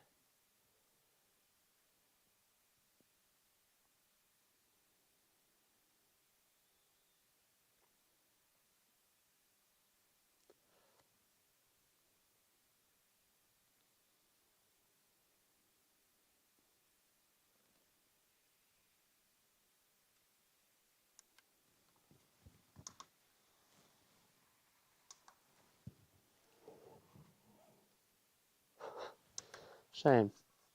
All they want is an evening drink and to be left in peace and quiet. And they've got a big male following them and preventing them from doing exactly that. I think we'll leave them now that it's getting dark. Let's cross. Is this the nice crossing?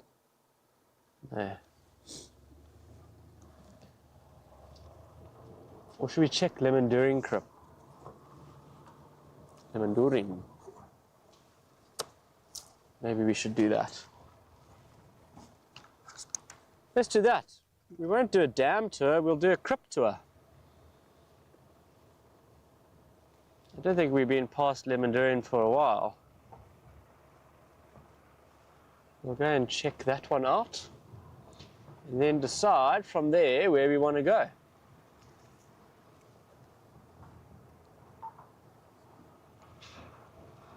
But before we do that, I need to put my big jacket on.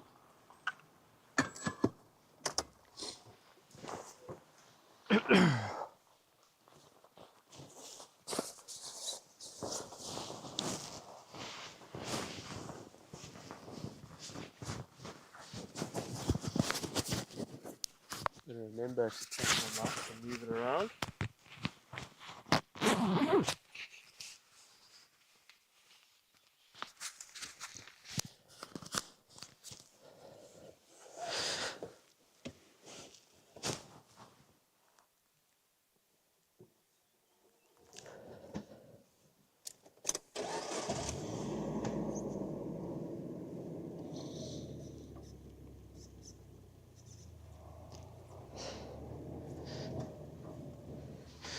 Okay, about 10 minutes left of drive unless we find something very exciting.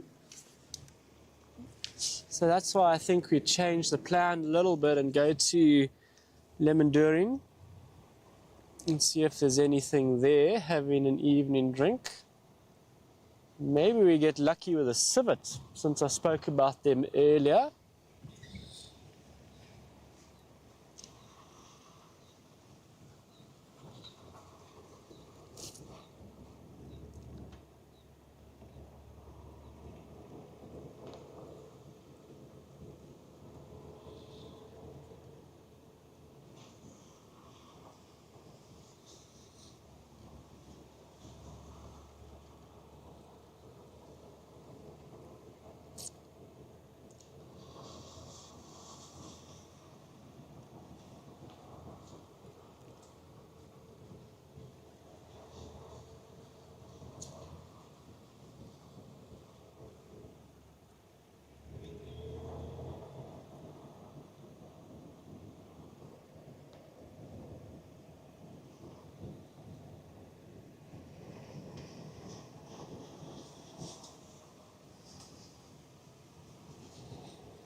Oh, a little steenbok.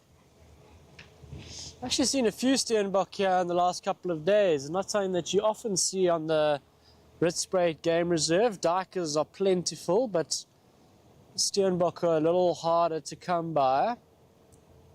Oh, it's amazing how quickly it gets cold. I just had a little bit of a somebody opened the fridge door experience. But yeah, I had a few more steenbok sightings, which is cool.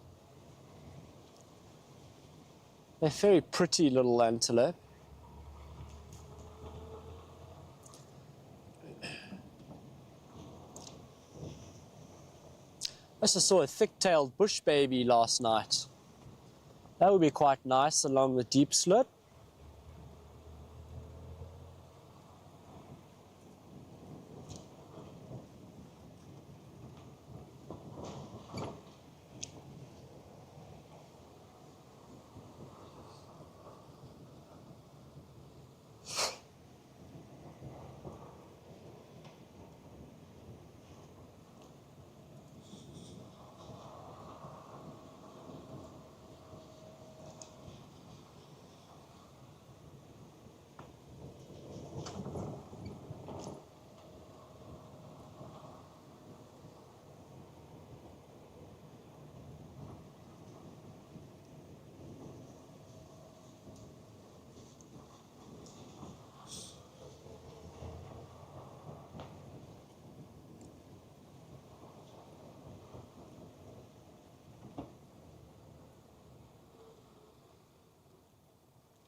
There's a nice little opening in the thickets there.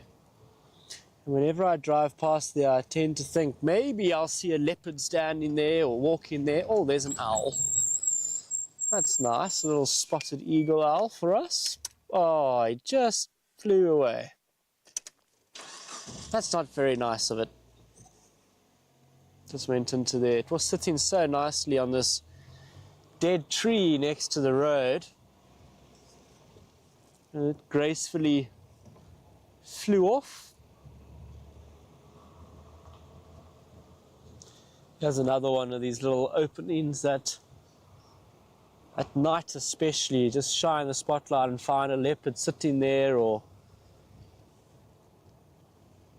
standing watching you, hoping that you don't spot it.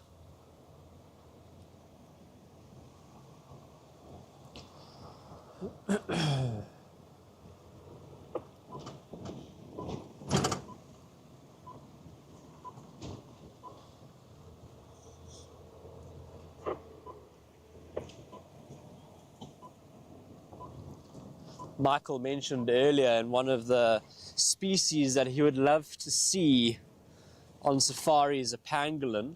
Oh, I've missed the road now, talking too much. I would love to see a pangolin on the Rietspruit. I feel like this area around CEST would probably be the best place because it's open. The other day I went for a little walk with Brent in the drainage system that goes into CEST Dam and saw tracks.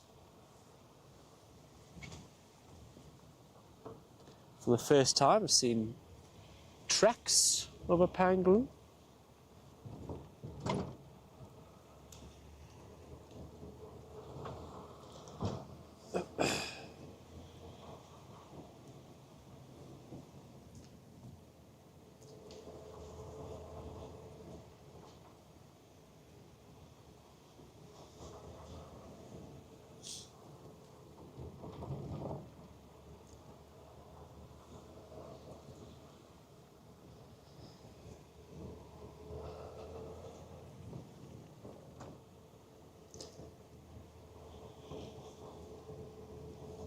The trees are taller here as we're getting closer to the deep slit, so this is a good spot to try and see if we can find a bush baby.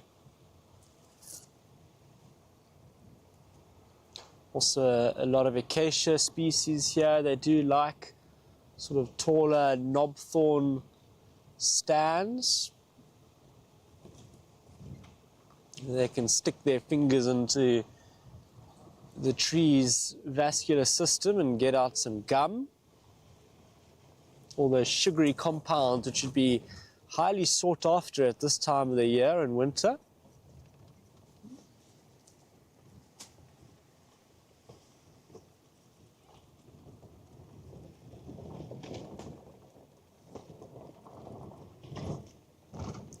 Doesn't look like anybody's here for a drink. Oh, rhinos.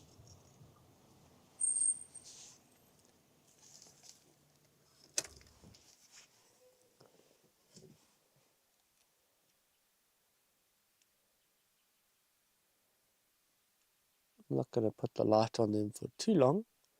Maybe it's Lula and Kalula. They look like they're similar sized. I think it probably is Lula and Kalula.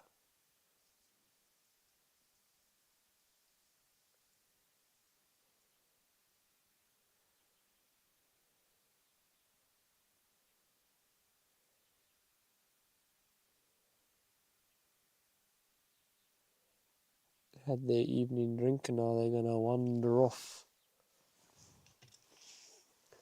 Alright, we'll leave them to wander off. If they're going to come and have a drink, would have sat with them for a little bit longer, but off they are going. Well, maybe they're going to stick around, are they?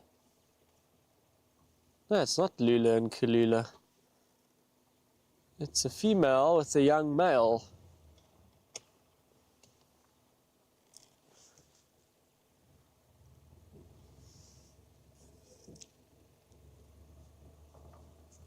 Without being able to get notches at night, not easy.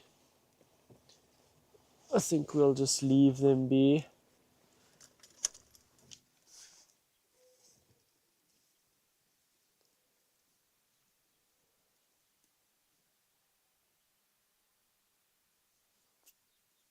Sounds like there's another rhino in the river. Let's go down here and have a little look. see if we can find one of our nocturnal special species. I thought I heard that sort of calling of a rhino, that I didn't do that anywhere near accurately, but I think you know what I mean. No, there is. I think Ringo is here. Hello boy, I'll get off the road for you.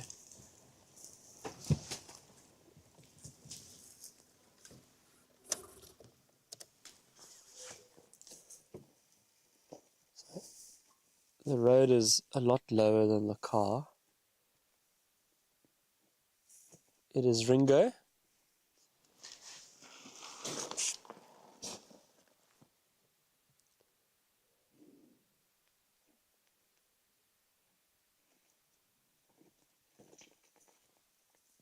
Okay, you can come past us. I'm going the other way. It's going to go up the river. Just listen to him walking on the rocks.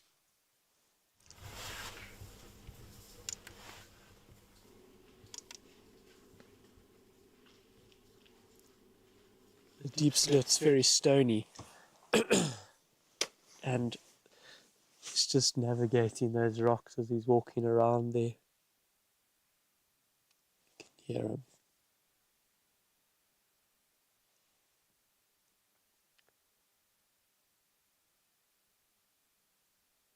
Well, it took us until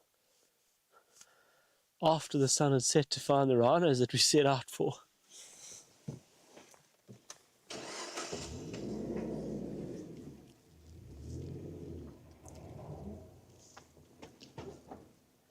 So we've ended up with 6 rhinos this evening, which is amazing. And 2 of our big males, which is cool. Let's just see if he's down the riverbed here.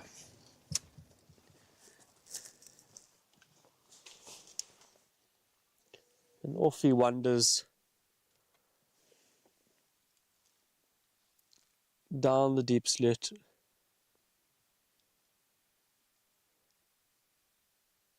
And I can't think of a better way to end our drive than with Ringo the Rhino in the deep slit here. Thanks everybody for joining us on this Sunday safari, the first one, well, the first Sunday of July, the first one of the second half of 2025, which is quite incredible to think that we're already halfway through the year.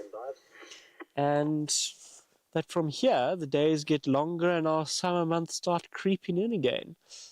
But it's going to be a while before that happens. But enjoy the rest of your day. And if you're going into the evening, enjoy your night.